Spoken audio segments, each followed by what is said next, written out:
आपने बस इतना सा करना है, जैसा ये दास कहे उसके अनुकूल करके देखो।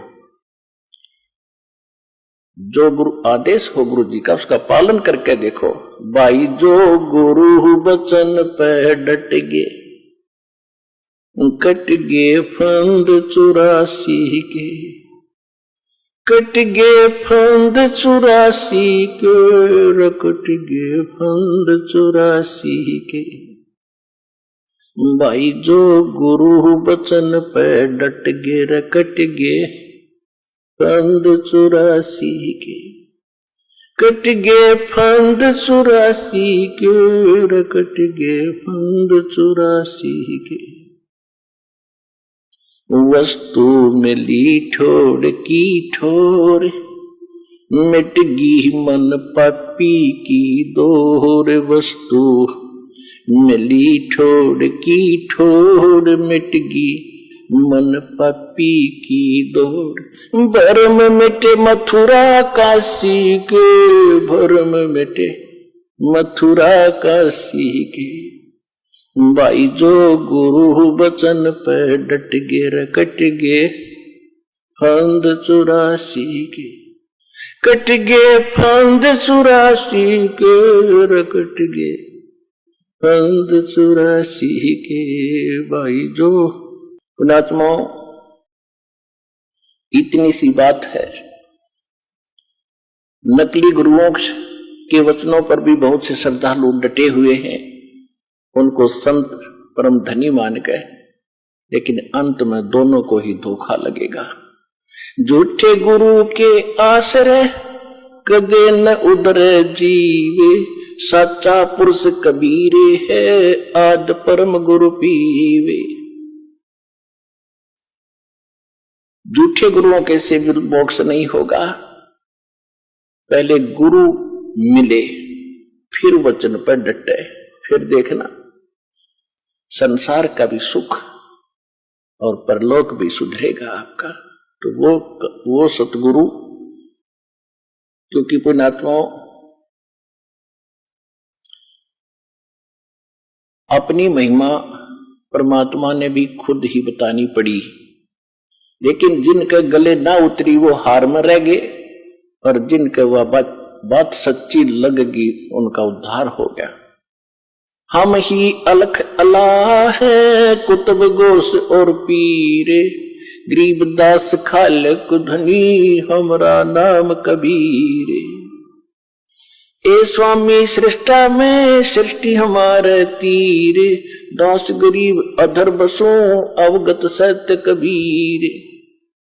रामानंद जी से परमात्मा अपनी महिमा बता रहे थे कि मैं सारी सृष्टि का रचने वाला हूं, मैं पूर्ण परमात्मा हूं, मैं ऊपर रहता हूं, जिसको तुम अवगत कहते हो, जिसकी तुम्हें ज्ञान नहीं उस गति का।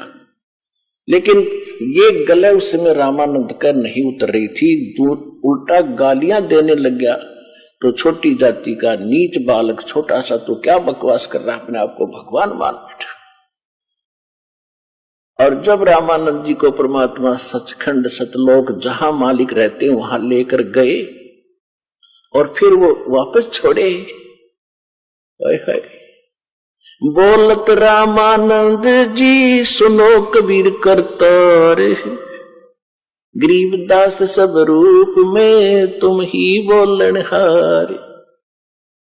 दो ठोर है एक तू भया एक से दो, गरीबदास हम कारणे तुम आए हो मगजो। अपनात्माओं यही स्थिति उस प्राणी की होगी जिसको आप बाहर जाकर किसी से कहोगे कि आज पृथ्वी पर सतलोक आश्रम बरवाला में हमारे गुरुदेव जी पूर्ण संत आए हुए हैं, सतगुरु है एकमात्र, लेकिन वहां आपको बहुत कुछ सुनना पड़ सकता है रामानंद जी की तरह। जैसे कबीर जी के बारे में गलत बोला, फिर कभी मालिक दया करेंगे, उसकी सद्बुद्धि होगी, जब यहां आएगा प्रमाण देखेगा, फिर वो भी आपकी तरह ही गुण गाएगा कि सचमुच अगर संत है तो पृथ्वी पर एक ही है, सतलोक आश्रम बरवाला में ये दास बैठे। इसलिए बार बार कहना पड़ता है, अपनी महिमा आप ही बतानी पड़ती है। दास तो एक नौकर है उस परम पिता का, आप हो उसके बच्चे और आपकी सेवा दास को दे रखी है। और कोशिश यही रहेगी कि भगवान से डर के मालिक के बच्चों की नौकर जो सेवा करता है उसकी नौकरी बनी रहती है। तो दास का ये प्रयत्न आखिरी सांस तक रहेगा।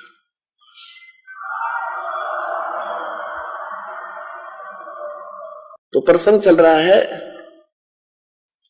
कि जब ऐसी परम शक्ति है उसकी खोज करनी चाहिए जिससे सारा ही सुख होता है। और आपको तो खोजा खाजा मिला हुआ है, दास बता रहा, प्रमाण दे रहा है। और उस परमात्मा कबीर इज गॉड, 6 तो गवाह है दास के पास, 6 गवाह उस पर कबीर इज गॉड। कौन कबीर? धानक रूप रहा करतार, वो काशी के अंदर जो धानक दुल्हा था वो भगवान, और सारे सदग्रंथ गवाह। और फिर भी ना समझ में आओ तो बता, फिर परमात्मा कहे फिर हम क्या करें? फिर कौन सा तरीका अपनाएंगे आपके लिए, भगवान को पहचानने के लिए और उससे गुण लाभ प्राप्ति करने के लिए? तो पुण्यात्माओं कहते हैं, जो जन मेरी शरण है ताका हूं मैं दासी, गेल गेल लाग्या फिरूं जब तक धरती आकाश। कबीर परमात्मा कहते हैं, जब से तुम यहां आए हो मेरे को छोड़कर सतलोक से, और तुम्हारी ये दशा आप देख ही रहे हो पुण्यात्मा, घड़ी कहने की जरूरत नहीं, क्योंकि आप बुद्धिमान हो, ज्ञान भी समझ रहे हो। जो ज्ञान दास दे रहा है ये मेरा नहीं है, इस दास का नहीं है, ये तो उस परम पिता परमात्मा कबीर जी का दिया हुआ ज्ञान है। और भगवान की का ज्ञान झूठा नहीं होता, 100% सत्य होता है। तो इसमें ये तो सोच लेना कि जो ज्ञान दास दे रहा है ये गॉड गिवन है, और भगवान का दिया हुआ ज्ञान ये गलत नहीं हो सकता। इसलिए अपने दिल को डांटो, मन को रोको इसके ऊपर कि सचमुच यही सच सब कुछ है, साधना भी यही ठीक है, भगवान भी यही है, हमारे सदग्रंथ प्रमाण देते हैं और महापुरुषों ने भी इसकी गवाही दी है। तो ये सबसे पहले ये निश्चिंत होना चाहिए कि कबीर इज गॉड। जब आपको ये पक्का हो जाएगा कि परमात्मा कबीर जी है, और कौन कबीर? उन गवाहों ने जो विटनेस है, महापुरुष आदरणीय धर्मदास साहिब जी, आदरणीय गरीबदास साहिब जी, आदरणीय मुल्कदास साहिब जी, आदरणीय नानक साहिब जी, आदरणीय दादू साहिब जी, आदरणीय गरीबदास साहिब जी, गांव छुड़ानी जिला दज्जर हरियाणा वाला, और आदरणीय गीसा दास साहिब जी, गांव खेखड़ा जिला बागपत उत्तर प्रदेश, और काशी वाले स्वामी आदरणीय रामानंद जी महाराज। तो ये दास के पास गवाह है, विटनेस है उस परम पिता के कि who is God, Kabir is God. Who Kabir? हम सुल्तानी नानक तारे दादू को उपदेश दिया, जात जुलाहा भेद न पाया वो काशी वहे कबीर हुआ। कि हम सुल्तानी नानक तारे, गरीबदास साहिब जी कहते हैं कि हम सभी इंक्लूडिंग मी, अब्राहिम सुल्तान अधम बलख बुखारे के राजा मुसलमान, और दादू जी और नानक जी, हम सबको पार किया किसने? वो जाति जुलाहा भेद नहीं पाया, वो काशी माहे कबीर हुआ। अनंत कोट ब्रह्मंडे का एक रति नहीं भारे, सतगुरु पुरुष कबीर हैं वो कुल के सिरजनहारे। जो जन मेरी शरण है ताका हूं मैं दासी, गेल गेल लाग्या फिरूं जब तक धरती आकाशी। जो बच्चा गौ की नजर में यूं साईं को संते, भक्तों के पीछे फिरे वो भक्त वत्सल भगवंते। हमारे भगवान कौन है? आज तक हमने वो परमात्मा भगत वत्सल भगवान ही नहीं मिला था। हम भगत वत्सल मान रहे थे श्री कृष्ण जी को, श्री विष्णु जी को, श्री रामचंद्र जी को, ये इनके पुजारियों के भगत वत्सल थे, लेकिन इनकी शक्ति कितनी थी, ये कितना लाभ अपने भगत को दे सके थे, ये आपको पता है। तुम कौन राम का जपते ही जापम, तात कटे न ये तीनों तापम।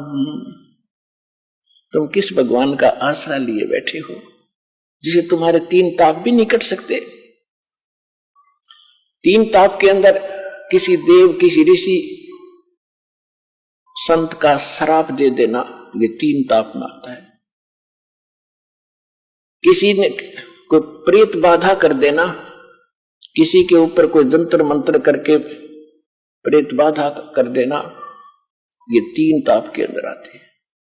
और भी अन्य बहुत सी ऐसी 3 ताप के अंदर हैं, जैसे आध्यात्मिक, दैविक, आध्यात्मिक, इस प्रकार के ये 3 प्रकार के ताप हैं। देहिक, तो इन सभी तापों का नाश भी परमात्मा कर सकता है। हर तरह के किसी भी प्रकार का कष्ट आध्यात्मिक मार्ग से संभव हो सकता है। लेकिन अब परमात्मा ने ये मार्ग ऐसे समय में शुरू किया है कि हमारे कर्म इतने बिगड़ गए कि उस स्थिति में आने के लिए कि हमारे ऊपर आध्यात्मिक सारी क्रियाएं तुरंत असर करे, उसमें बहुत टाइम लगेगा। हम इतने भक्तिहीन हो लिए, इसलिए मालिक ने आपको वर्तमान में विज्ञान ऐसी दे दी आप ही को कि आपके छोटी मोटी कोई कष्ट शरीर में है तो उसके साथ थोड़ी बहुत जो भौतिकता से भी उसका ट्रीटमेंट करें बॉडी का। तो उसके लिए बढ़िया, आजकल जैसे पहले हमने देखा, हम छोटे छोटे थे, हमारे दादा जी देखे, सिर में दर्द हो जाता, कपड़ा बांध कर और 3-3 दिन दुखी रहते, ना काम कर पाते। एक छोटी सी टेबलेट ले ली, खा कर टेबलेट 10 मिनट में कितना घूमो फिरो, कोई कष्ट नहीं। और उसमें ऐसा सिर में दर्द हो जाए, उसका ट्रीटमेंट ना हो तो भक्ति तो होए कोई ना, और दर्द याद रहेगा। तो मालिक ने आपके लिए ये सब व्यवस्थाएं कर दी हैं। थोड़ा बहुत अपने इस भौतिकवाद का भी सहारा लेना जो मालिक ने ही दे रखा है। फिर कुछ दिनों के बाद क्या होगा, आपको धीरे धीरे इनकी आवश्यकता ही नहीं पड़ेगी। फिर वो आध्यात्मिक क्रियाएं तुरंत काम करने लग जाएंगी जब आपकी भक्ति, धर्म, कर्म उभर जाएंगे। तो पहले ये थे ही नहीं, ये वेद भी बाद में प्रारंभ हुए। सतयुग में तो कोई ऐसा था नहीं, भक्ति से ही ये झाड़े झूड़े लानिए थे, ये तकरीबन बात सेट थी। लेकिन ये झाड़े लानिए भी नकली और लुआनिए भी नकली, सारे फेल होते जा रहे। तो वो झाड़े अलग चीज, हमने नहीं लगवाना झाड़ा, क्योंकि झाड़ा लगाने वाला अपनी भक्ति खत्म करता है, लुआने वाला उसका ऋणी हो रहा है। हमने ऐसा मंत्र दे दिया आपको, इसको सारे झाड़ों का झाड़ा, यही मंत्र है जो हमने आपको दे रखा। इसके बाद कहीं ऐसी गलती ना करना, ये तो एक ज्ञान बता रहा हूं आपको, ऐसा होता।